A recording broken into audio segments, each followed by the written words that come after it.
दोस्तों उम्मीद करता हूँ आप सब खैरियत से होंगे। आज की जो हमारे वीडियो का टॉपिक है वो है डाउन सिंड्रोम। आज की इस वीडियो के अंदर मैं आपको बहुत ही इजी करके और सिंपल वे में समझाने वाला हूँ डाउन सिंड्रोम होता क्या है, उसके क्या काजेज होते हैं, उसके सिम्टम्स क्या होते हैं, बहुत ही ईजी करके समझाने वाला हूँ। तो वीडियो को कंप्लीट देखें और चैनल को भी सब्सक्राइब लाजमी करें। आइए स्टार्ट करते हैं। सबसे पहले देखते हैं introduction. The most common type of the human abnormality is Down syndrome by an extra chromosome attach to the pair of 21। Basically ये मोस्ट कॉमन ह्यूमन के अंदर एबनॉर्मलिटी है जिसको हम बोलते हैं डाउन सिंड्रोम। इसके अंदर क्या हो जाता है, एक एक्स्ट्रा क्रोमोसोम्स अटैच हो जाता है 21 पेयर के ऊपर। ठीक है, आगे देखते हैं क्या है। This extra genetic material affected physical and intellectual development. और ये जो एक्स्ट्रा जेनेटिक मटेरियल जो ऐड होता है ये क्या करता है, अफेक्ट करता है फिजिकली और इंटेलेक्चुअल डेवलपमेंट के ऊपर। ठीक है, जब बच्चा आस्ते आस्ते बड़ा होता है तो उसके अंदर। अब हम जानते हैं इसके कुछ causes of Down syndrome. Down syndrome के कौन कौन से काजेज हो सकते हैं। दोस्तों आगे वीडियो स्टार्ट करने से पहले मैं आपको बताना चाहता हूँ मैंने और भी अच्छी अच्छी वीडियो बनाई हुई है अपने चैनल पे ऊपर। अगर आप मेरी प्लेलिस्ट चेक कर सकते हैं। मैंने एमसीक्यूज़ के ऊपर भी बहुत सारी वीडियो बनाई हुई है। अगर आपको कोई भी मेरी वीडियो अच्छी लगे तो चैनल को सब्सक्राइब लाजमी करें। मैं इसी तरह अच्छी अच्छी वीडियो आपके लिए बनाता रहता हूँ। तो आगे देखते हैं सबसे पहले causes of Down syndrome. Down syndrome के कौन कौन से काजेज है।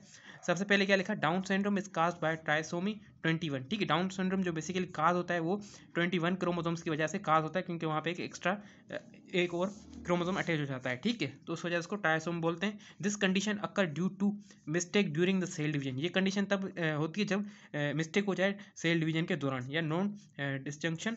ठीक है, that result in then extra chromosome. उस वजह से एक्स्ट्रा क्रोमोसोम अटैच हो जाता है। अब हम बात करते हैं इसके symptoms of Down syndrome. Symptoms कौन कौन से होते हैं डाउन सिंड्रोम के, वो देखते हैं हम इस वीडियो के अंदर।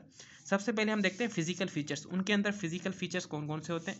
इन इंडिविजुअल विथ डाउन सिंड्रोम में हैव डिस्टिंक्ट फेशियल फीचर्स। जो डाउन सिंड्रोम होते हैं, पेशेंट्स होते हैं, उनके अंदर एक अलग ही उनका फेशियल, उनके चेहरे का फीचर्स होते हैं, जैसे कि सच एज फ्लैट फेस। उनका जो फेस होगा वो चपटा होगा। अपर सेलेंटिंग आई, उनकी जो आंखें होगी ऊपर की तरफ होगी थोड़ी बहुत। स्मॉल ईयर्स, छोटे कान होंगे। एंड शॉर्ट नेक, उनकी जो गर्दन होगी वो बहुत छोटी होगी। तो हमने इसके फिजिकल फीचर्स पढ़ लिए बहुत ही ईजी करके। अब आगे देखते हैं इसके अंदर क्या है। अब हम बात करते हैं कुछ एबनॉर्मलिटीज़ की। उनके अंदर कौन कौन सी एबनॉर्मलिटीज़ हो सकती है। The abnormalities of the with the disease include mental retardation with low IQ in 20 to 50 range. ठीक है, इनके अंदर जो एबनॉर्मलिटी सबसे पहले होती है जो डाउन सिंड्रोम के अंदर, उनका जो दिमाग वगैरह है वो सही, उनके जो दिमाग है उसके अंदर मेंटल रिटार्डेशन होती है। उनका जो IQ लेवल होता है वो बहुत ही कम होता है। ठीक है, उनके जो शॉर्ट हैंड होते हैं एंड लार्ज टंग, उनकी थोड़ी ज़ुबान बड़ी होती है और उनके हाथ भी छोटे होते हैं डाउन सिंड्रोम पेशेंट्स के अंदर। ठीक है, अब हम बात करते हैं डाउन सिंड्रोम। जाहिर सी बात है पेशेंट फीमेल भी हो सकते हैं और मेल भी हो सकते हैं। ठीक है, तो देखते हैं फीमेल्स के अंदर क्या होता है। फीमेल्स में भी fertile and may be produce normal और ट्राइसोमिक प्रोजेनी। जो फीमेल्स होती हैं वो फर्टाइल भी कर सकती हैं और प्रोड्यूस कर सकते हैं ट्राइसोमी या प्रोजेनी अपने जैसा। वो नॉर्मल भी हो सकता है और एबनॉर्मल भी हो सकता है, बट मेल नेवर रिप्रोड्यूस। पर जो डाउन सिंड्रोम मेल्स पेशेंट होते हैं वो रिप्रोड्यूस नहीं कर सकते। ठीक है, अब हम बात करते हैं डेवलपमेंट डिलेज। वो क्या होते हैं देखते हैं। There are often delays in speech, motor skills and congenital abilities. Intellectual disability is typically present. इनके अंदर जो है कुछ डिले होते हैं, जैसे वो उन बात वगैरह सही तरीके से नहीं कर पाते हैं। ठीक है, और कुछ इंटेलेक्चुअल डिसेबिलिटीज़ हो सकती है उनके अंदर मौजूद होती है। अब हम बात करते हैं हेल्थ इशू की, कि उनके अंदर कौन कौन से हेल्थ इशू हो सकते हैं। पीपल विद डाउन सिंड्रोम में have higher risk for certain health condition. जो जिन पेशेंट्स के अंदर जो पेशेंट डाउन सिंड्रोम के होते हैं उनके अंदर कुछ हायर रिस्क होते हैं, जैसे कि लो हेल्थ कंडीशन के, जैसे कि लो मसल टोन। उनका जो मसल टोन वो बहुत ज़्यादा लो होता है। सर्टेन हेल्थ प्रॉब्लम लाइक, और कुछ हेल्थ प्रॉब्लम होते हैं जैसे कि हार्ट डिफेक्ट, उनका हार्ट डिफेक्ट हो सकता है।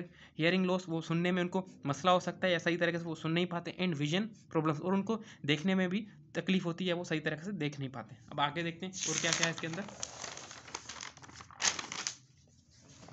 अब हम देखते हैं डायग्नोसिस एंड स्क्रीनिंग टेस्ट। अब देखते हैं डाउन सिंड्रोम के हम डायग्नोसिंग या स्क्रीनिंग टेस्ट किस तरह से कर सकते हैं। Diagnosis and screening test for the Down syndrome include non invasive parental screening test, जिसको बोलते हैं NIPT। ये एक मेथड होता है टेस्ट स्क्रीनिंग करने का। एंड अल्ट्रासाउंड एग्जामिनेशन, या अल्ट्रासाउंड वगैरह से हम पता लगा सकते हैं। ठीक है, फिर क्या है, if the screening test indicate high risk of Down syndrome diagnostic test like, अगर हम स्क्रीनिंग वगैरह कराते हैं तो उसके अंदर अगर डाउन सिंड्रोम का रिस्क बहुत हाई होता है तो उसके लिए कुछ टेस्ट कराते हैं, लाइक अम्यूनोसाइटिस और क्रोनिक विलस सैम्पलिंग, जिसको बोलते हैं CVS में भी रिकमेंडेड। और इन पेशेंट ये CVS रिकमेंड किया जाता है। ठीक है, ये थोड़ा बहुत डायग्नोसिस फीचर लिखे हैं, आप देख सकते हैं। ठीक है, अब हम बात करते हैं इसके ट्रीटमेंट की।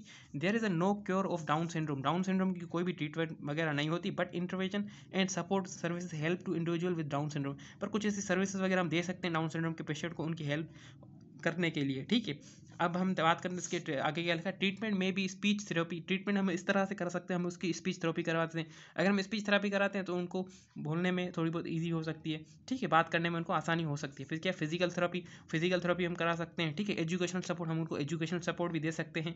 मेडिकल केयर, हम medical care for associated health condition, और उनको हम मेडिकल केयर हेल्थ एसोसिएटेड से भी मदद दे सकते हैं, ठीक है, उनसे इनकी ट्रीटमेंट ले सकते हैं थोड़ी बहुत। तो ये सारी बातें होंगी कि इसकी डाउन सिंड्रोम की। तो उम्मीद करता हूँ आपको ये मेरी वीडियो अच्छी लगी होगी। मैंने आपको कोशिश की है बहुत ईजी करके डाउन सिंड्रोम समझाऊँ। तो इसी तरह मैं अच्छी वीडियो आपके लिए बनाता रहूँगा। तो आप सबसे रिक्वेस्ट है जितना हो सके मेरे चैनल को लाइक करें, सब्सक्राइब करें, शेयर करें, अपने फ्रेंड्स के साथ भी लाजमी शेयर करें, और कमेंट करके बताएं कि आपको ये मेरी वीडियो कैसी लगी। अगर मेरी वीडियो आपको अच्छी लगी हो तो चैनल को सब्सक्राइब करके फिर जाएँ। आप सबका शुक्रिया कि आप मेरी वीडियो देखते हैं।